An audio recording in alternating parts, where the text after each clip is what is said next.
নমস্কাৰ। আজি ইমান ৰাতি মানে 1:30 বজাত উঠিলোঁ, গা পা ধুলোঁ। স্পেচিয়েলি এজনক লগ কৰিব যাম। এতিয়া ক'ত যাম লগ কৰিব, ৰাতি 2টা বাজিল, মানে এতিয়া ৰেডি হৈছোঁ, যাম আৰু। তো ক'ত লগ কৰিম, কেনেকুৱাকৈ লগ কৰিম গোটাই দেখাই আছোঁ, ভিডিঅ'টো ভালদৰে চাই থাকক। চাওক ইমান ৰাতি হৈছে, এতিয়া বহুত ধুনীয়াকৈ মই গাড়ীটো উলিয়াই লৈ কিনে দেখাই আছোঁ হাইৱে। এতিয়া চাওক, এতিয়া হাইৱে আহিলোঁ, পুৰা খালী। এতিয়া বৰ্তমান গোটেই জেগা খালী। আমি এতিয়া লগ মানে এটা বন্ধু আহি আছে, এই বন্ধু এটা আহিলে গুচি যাম।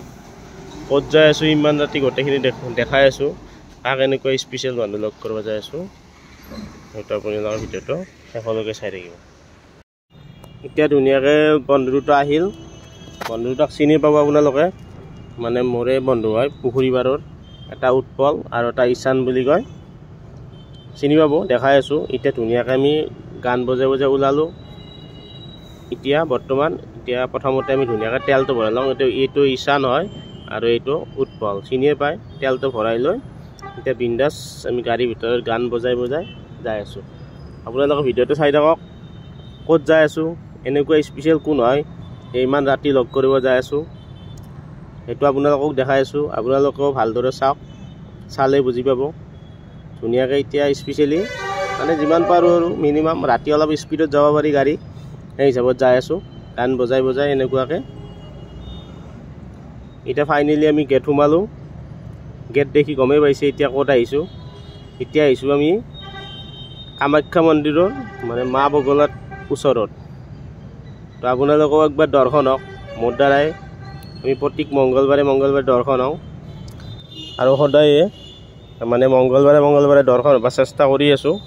এতিয়া আমি মানে মা বগলাৰ মানে ওচৰত যাই আছোঁ।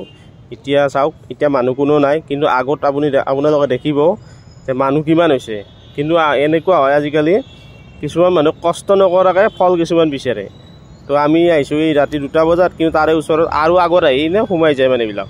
এতিয়া চাওক, ৰাতি ইমান ৰাতি মানে আমি ইয়াতে 2টা বজাত 2:30 মানত আহি পাইছোঁ। 2:30 বজাত আহি পালেও মানে আমি ইমান আমাৰ আগত মিনিমাম আৰু 30জনমান মানুহ আছে। সিহঁতে আৰু কিমান মানে সোনকালে আহিছে। আমি প্ৰত্যেক মংগলবাৰে আহোঁ, সিহঁতেও প্ৰত্যেক মংগলবাৰেই আহে। আমি প্ৰতি মংগলবাৰে দৰ্শন হওঁৱেই, পাৰালৈকে চেষ্টা কৰি আছোঁ। তো চাওক ইমান মানুহ এতিয়ালৈকে, কিন্তু অলপ পিছত আৰু দুনিয়াৰ মানুহ হ'ব। এতিয়া চাওকচোন, এতিয়া পোহৰ হ'ল, মানে দৰ্জা খুলিব। এতিয়া ভিতৰততো আৰু মোবাইল ইউজ কৰিব নিদিয়ে, সেইকাৰণে আপোনালোকক ইয়াৰ পৰা মই দেখাব নোৱাৰিম। তেওঁ আপোনালোকক একবাৰ দৰ্শন হোৱাৰ কাৰণে মা বগলাৰ এটা পিকচাৰ দি দিছোঁ, এটা জয় মা বগলা বুলি কৈ কমেণ্ট এটা কৰি দিব। জয় মা বগলা। ধন্যবাদ ভিডিঅ'টো শেষলৈকে চোৱাৰ বাবে।